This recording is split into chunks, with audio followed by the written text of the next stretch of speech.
Sai hi tech auto part बद्दल माहिती सांगा तुम्ही कसं साई हायटेक सर्व्हिस सेंटर इथपर्यंत यायला मला 20 वर्ष लागले. सुरुवात एक शून्यापासून केली होती. एक काळ होता असा की 15 किलोमीटर मी सायकलवर येत होतो इथपर्यंत. आज रोजी माझ्या 30री शाखा आहे ही. आणि माझी इथं एक शाखा आहे ठाकरेनगरला N2 सिडको मध्ये. चिखलठाण्यात 2 शाखा आहेत, शिवनेरी लॉन्जो जालना रोडवर. तुमचा काय डिप्लोमा काय इंजिनिअरिंग? माझं MCVC 2 वर्ष ऑटोमोबाईल डिप्लोमा झालेला आहे. त्याच्यानंतर मी भावाला त्यांना सगळ्यांना इकडे घेऊन या क्षेत्रात. कशी सुचली ही संकल्पना की आता आपण आपल्या शाखा वाढवाव्या आणि या क्षेत्रातच करिअर करावं?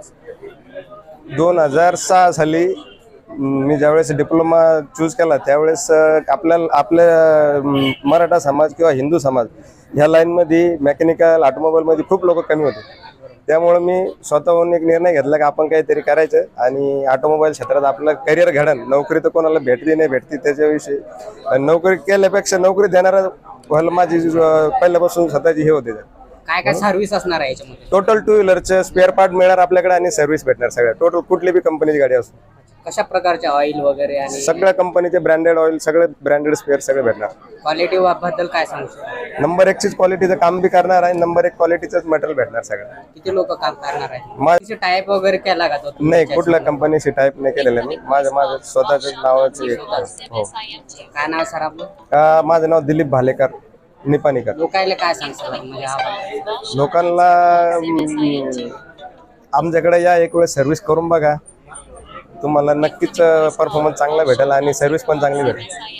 आवडले तर या ढाबल येसाला अशा पद्धतीने सांगा. आवडलं 100% आवडणार तेच सांगणार. नमस्कार, जय जिजाऊ जय शिवराय. आज या गुढीपाडव्याच्या या शुभ पर्वाच्या निमित्ताने आज पाटलांनी एक नवीन उभारी, अशा नवीन उद्योजक मराठी लॉबीमध्ये आपली एक सुरुवात या गुढीपाडव्याच्या निमित्ताने ही केली. त्याबद्दल त्यांचं खरंच आज आम्ही या सर्व संभाजीनगरकरच्या वतीने शुभेच्छा देतो आणि पुढील वाटचाली यांच्या अशाच यशदायी आणि आपल्या चांगल्या व्हाव्या.